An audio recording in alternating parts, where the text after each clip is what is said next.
Michelle, thank you so much for coming on today. I really appreciate it. I'm excited to learn about your story about you starting B.A.D Food Company. So welcome. Thank you so much. I'm happy to be here. Can you just start us off by telling us how you came up with the idea and how long you've been doing it for? Yeah, it's actually an idea that goes back about 7 or 8 years. I went back to school when I was about 40 years old and wanted to be a pastry chef since I was a teenager.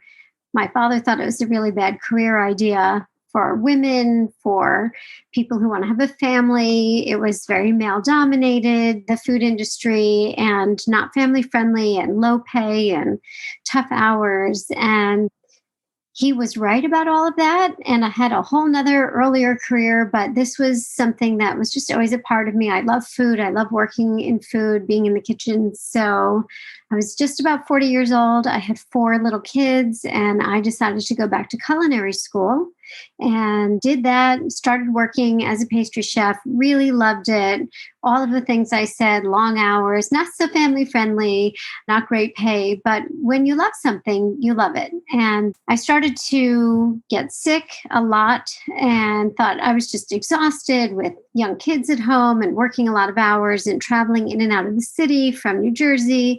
But ultimately, I was diagnosed with several autoimmune diseases and thought I would never work in the food industry again.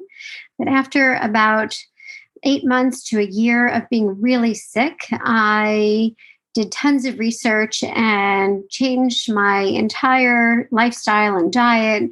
No grains, no refined sugar, minimal and specific dairy, things that you hear so many other people talk about these days. But for me, it really helped. Within 48 hours, I started to see relief in my symptoms from ulcerative colitis and Crohn's disease. And so when I started to feel better, I got back into the kitchen and started recreating not only things that I love, everything from, regular food all the way to dessert, because as a pastry chef, I definitely love dessert, not just eating it, but the whole creation process of it. And I had 4 kids, and I wanted them to grow up in a house that still had yummy smells coming from the kitchen and yummy, delicious treats and desserts and foods that they would look back on and say, oh, do you remember mom used to make this? Or for the holidays, we had that. So it was really important to me to try to find ways to recreate some of the things that I could no longer eat. And in doing that, I actually wound up opening a grain-free bakery, which I had for about 5 years right outside of New York City. And it was really awesome. It did really well. I used it to learn what customers wanted and liked and were interested in, and to really fine-tune recipes and get feedback every day from the customers who came in. But really my goal was to bring it to as many people as possible, because I feel that a healthier diet, not only for people like me who needed it for health reasons, but for moms everywhere who have kids and want them to grow up to be healthy and who care about all the foods that they bring into their house, organic, healthy vegetables. It was really important to me to take that all the way through to really healthy, yummy, delicious desserts. So after about 5.5 years of running the bakery, I sat down with my family and my husband and we decided to make the switch from a retail bakery into a wholesale consumer packaged good company that I now sell my cookies and brownies and granola all over the country. So this part of my career, that wholesale line, has only been running, believe it or not. I launched in March of 2020 at the same time that that crazy little COVID issue popped up at the same time. But really, when people ask me, I can't say that I just started this a year ago. I mean, this has been Did you keep your store open, or did you shut down your retail? I shut down my retail store only because I was doing everything myself, and the wholesale business is a very difficult, involved business. And it would not have been possible for me to do both independently. And I already was juggling being a mom of 4 kids who were in, at that point, high school and college, and, a wife. And I didn't know how many more hours of the day I could really find to run 2 full-time businesses. Right. And Yeah. so we decided that the bigger opportunity to reach more people and do what I love on a larger scale was in the wholesale. Now, how are you able to transition your baked goods from fresh to be able to have it packaged? Like, how do you keep them fresh? So it's interesting. I don't use any preservatives at all, but I do use ingredients such as coconut flour, coconut oil, and honey, which are actually natural preservatives. So the shelf life on one of my products is 6 months, which I think is really awesome for what it is. But we definitely are not a preservative filled cookie that could, have a 2 year to infinity Right. shelf life. Yeah. And is there a difference in taste or like difference in product from what you had in the store to what No, it's pretty similar. It is pretty similar. Same ingredients that I was using before. The one thing is that when the cookies are being pouched at the factory, they flush the bags before they're sealed with a nitrous flush that helps remove the oxygen and keep the air inside the bag very fresh. So, that helps, but that's a very natural process. There's still no additives in the cookies. I like to say that the B.A.D food company, which, just so you know, stands for Better and Delicious, which was something that I said at the bakery all the time. It's better for you and it's delicious. So when I moved into CPG, consumer packaged good, it just seemed like a really awesome brand name, the B.A.D food company, Yeah, the Better and Delicious food company. So you make it sound so easy, but going into the consumer package industry is like going after, the Goliath, the big behemoth. So tell me about that, because I mean, really, I'd love to kind of dissect that a little bit more because it is so difficult. You're going against giants. And, first of all, like, where did you find where to even make this stuff? And then what was your next step? Like, how do you even find out, like, am I going to go right into retailers? Am I going online? Like, what was your strategy?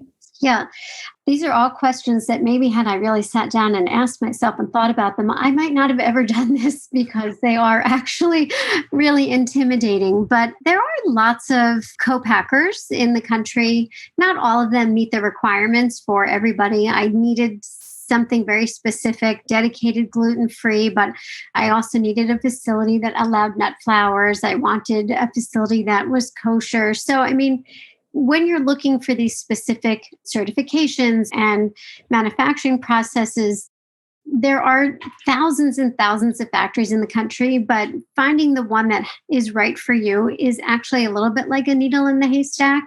But ultimately, I was able, just by researching and constantly reaching out, calling people. I have no issue to call somebody and ask questions. Typically, I find people are very helpful, and it's part of being in the industry, I think, because it is so hard that if you call people and ask questions or email them and ask questions, you just keep following, that little pointer until you find it. But I did find a few different factories, and once you find a factory, you certainly ask them for lots of help and guidance in terms of, who do they use for their pouches? And I found on Facebook that there are groups that I've become a part of that you can ask questions. So it did take a long time. From the time that I decided to move into the CPG wholesale world until the time I launched, took me about 6 months, maybe even a little bit longer. And of course, then hiring somebody to design the packaging and do your nutrition labeling and making sure that your statements on the package are, okay according to the FDA. So I had to hire a food scientist from university. So there are a lot of things to learn. But I actually really enjoyed that part of it. So as opposed to finding it scary, it's actually fun. Every day I feel like I learn something new. And every day I, finish the day off and say, well, I didn't know that before, but now I do. So that's fun. Yeah, it's a hard industry. It really is. And as you said, there are a lot of very big, giant players. And something that I've learned being in the industry now for a little over a year, it's not necessarily even about whether a buyer or a retailer likes my product. as much as they have a limited amount of space on the shelf. And so they have to use it wisely. And it is very, very hard as a new beginner brand starting out to compete with a brand, like you said, a giant, a Goliath that they know will bring money in for the shelf space that they're giving it. So it's very hard to convince a buyer to give up some of that money-making shelf space to try a new brand. And that has been a challenge. But I am really fortunate that we've been able to launch mostly in the first quarter of this year. Last year was kind of a bust with COVID. A lot of buyers just shut down new product launches. But we're in about 800 stores in the first quarter of this year. And we're grocery stores, or what kind of stores? Yeah, grocery stores. We're in Sprouts, we're at Wegmans, King Supermarkets, Erewhon in LA, Better Health in Michigan. Yeah, how did you do that? I mean, that's not easy to get into like an Erewhon. Like, how did you do that?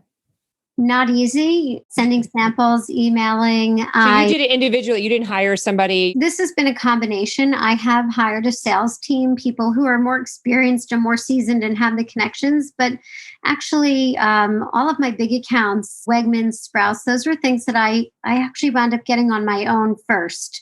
Last year, there was a huge food show in California every year in Anaheim. It's the largest food show in the country. And it was actually the week that we went into lockdown.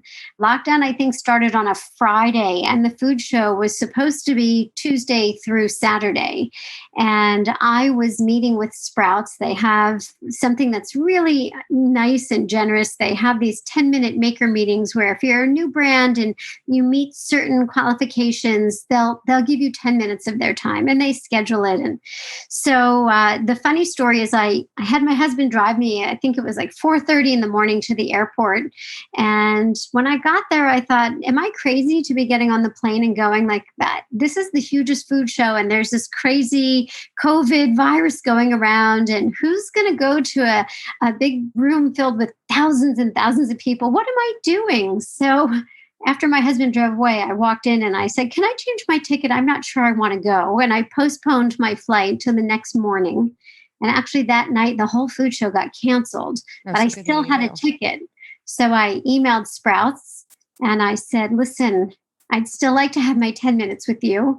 And I have a plane ticket, and I'm willing to fly to Arizona to your corporate office and spend 10 minutes with you in Arizona. And shockingly, they said, okay. And so I did. I flew out there and I brought. They still made you go. You couldn't just do like a Zoom. I really wanted to go. Yeah. And actually, I'm not going to lie, like I got really lucky because this was my first pitch.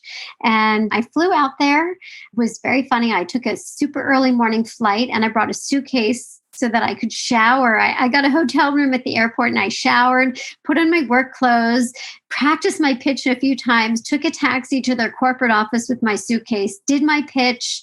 I was very lucky. They really liked the line, got in a taxi, flew home a few hours later. I mean, it was like a quick in, quick out, but I just would do anything that I could in order to get my product in front of a buyer. And I tried for a long time to get in front of the Wegmans buyer and reached out to everybody and anybody that I could find in the industry who might be able to connect me to her. I mean, that's really what you have to do when you're a new brand. And Like you said, you're competing against really big brands, and you learn to be creative and crafty and sleuthy, and you have to be really determined, and you have to have a thick skin because they say no a lot. And do you get to use a distributor at all? So I do actually. I'm super fortunate. The two biggest distributors in the country both chose my product to be a featured new brand. I've been really lucky that it's helped me open some doors because we're featured and highlighted, and there are some better opportunities for the retail buyers choosing some of these featured new brands. So I was really lucky that my brand was chosen by both of them.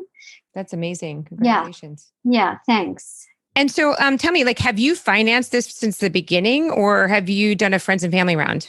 I did a friends and family round. I have to say another just sort of lucky moment in my journey here. I had a customer who would come in often, and I went over one day to introduce myself to him. because I knew that our daughters played field hockey together and went to the same camp. But he and I had never really met. I just knew who he was. And being a shop owner in a small town, I walked over to say hello to him, and we started talking, and he said, I'm in the food industry and I think your product is really great. And there's a lot of opportunity. What you're doing is really becoming important in the future of the food industry, and let me help you. So he taught me, a lot about how to put together the plan and help me approach friends and family and get some investors. So the bakery I had financed all on my own. And I was already selling to my local region of Whole Foods from the bakery and some other retailers. So I'd had a little bit of experience that I was able to at least sit in front of investors and say, I had the bakery. I was already selling some wholesale to retailers, and here's what I'd like to do. And this person has helped me put together the plan. So I did a friends and family round, and I was not able to raise everything that I was looking for, but I was able to raise enough to help me get off the ground. And we will probably have to go back and do another raise soon, because I have been really lucky that we've gotten into a lot of stores, and I've pitched a ton of stores at the beginning of this year now that buyers are opening up again. And I'm hoping that we'll start to see some pretty significant growth. And if so, I need to figure out how to finance that. Yeah, you need to pay for your inventory. Yes, absolutely. So now looking back, is there anything that you wish you knew from the beginning that you've learned? Gosh, there's a lot that I wish I had known from the beginning. But at the same time, as much as I could say that today, I also think I would say no. I learn a lot by making mistakes or by experiencing things for myself. I don't learn as well when somebody just tells me something or teaches me something. So while I'm sure I could have saved some pain and bruising, and I could have saved some money along the way if I had known different things, ultimately, I think it's better for me and better for the business that I've had to be scrappy and learn things the hard way and taken a few knocks along the road, because it's taught me resiliency and how to think differently. And I learned it all very quickly because of COVID and because everything changed so quickly in ways that I could have never anticipated. So I think I'm okay and comfortable with how I started and what I learned, and not knowing everything that I didn't know. What would you say has been the hardest part? I mean, for sure, the hardest part was COVID, which none of us could have predicted or controlled. But short of COVID, the hardest part, I think, is really what I mentioned to you is learning how to be assertive and be very firm in my convictions when I'm presenting to buyers, because I am competing against really large, well-established, very moneyed companies. And I have to really prove why it's worth taking a gamble on me. And that is something that's challenging. Yep. Now, how many full-time employees do you have? Or you pretty much, you don't, you've been doing consulting. See, that's probably why I was waiting for a lot of people say it's staffing, it's like it's employees, but because you didn't say that, that's why I was asking that, because that people say that's usually typically the hardest part. It's really funny that you said that. If you had asked me that when I owned the bakery, hands down, I never hesitate. That was definitely the hardest part for so many reasons. I think one of the things that I love the most about what I'm doing now is that I work with contract employees. So I hire out so many of the things that bigger companies do in-house: my social media team, my branding and design team, my advertising team, my sales team. But the reality is, because you do this on a contract basis, as a small startup company who, I'm only paying for a percentage of using them, they're not my full-time employee, I'm actually able to hire somebody at a better level because I'm not the only person employing them and paying them. I'm not utilizing them full time. And so it gives me access to people who are more experienced and really good at their job. And I think that's amazing. And for me, it's been much better than hiring in-house employees because I couldn't even actually train them on some of these things. I've never done them before. So it's actually, for me, the best way to operate right now. Now, are you planning on doing like a direct to consumer strategy? So I have that as well, which was probably one of the most important things getting through COVID. I have a website. We do sell on Amazon, which we just launched recently. It was much harder to get on Amazon than previously because of COVID. They were so backlogged with companies trying to get on because everybody was living their life by ordering online. So it took us a long time to actually get on for D2C through Amazon, but we've actually had a really great reception on Amazon, our website. We've got a lot of customers from the bakery, but a lot of new customers that we've gotten through advertising, and I get tons of great feedback. So I'm happy to do the D2C because I get to hear from them in ways that I can't through the retailers. That's a great idea. Now, how are you balancing it all? And you said you had 4 children. Is there any advice that you could give to other fellow mom entrepreneurs of any tips of how you're balancing it all? Is there any secrets or apps or anything that you're doing that's a good takeaway or lesson for somebody? I'm not typically one to give advice because I feel like I'm not an expert in any of this, but I'll tell you a few things. First and foremost, my family and my kids are the most important to me. And while I put them first, I also want them to be proud of me. So I work really hard at my business to make it successful and build something. So there's a balancing act there between, me focusing on my kids and me focusing on my business. And I think they both are very important. Throughout COVID, it was really important as a mom to keep my family sort of held together. And it was a hard year. And we had lots of I have a daughter who was a senior in high school and a daughter who was in college who missed her semester abroad and a son who graduated college who couldn't find work because of the pandemic. There were a lot of mom moments that were hard to juggle. But besides that, I think that the most important thing is as an entrepreneur and a business owner, it's really easy to let it consume you and take up all of your time. And it's important to make sure that you plan time to not be working, whether it's with your kids or doing your own thing or whatever it is. It's really important to know that stepping away from it is actually better for you than letting it be with you from morning until night, which it is anyway. I mean, you're always thinking about it, but I think that was one thing that's important. And I just laugh when you say, what's the best app?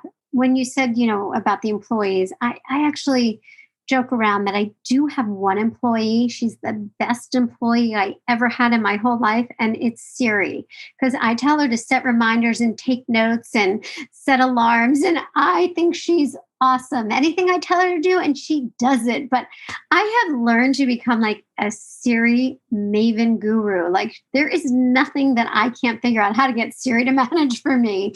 And that's amazing. I laugh. I'm like, well, you know what?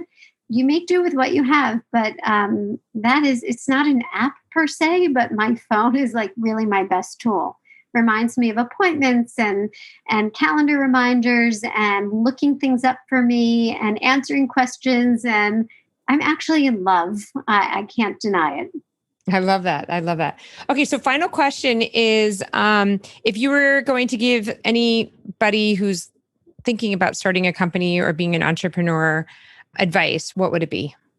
I mean, that's an easy one. You have to do something you love because it's hard and it's a lot of work and a lot of hours. It's not easy.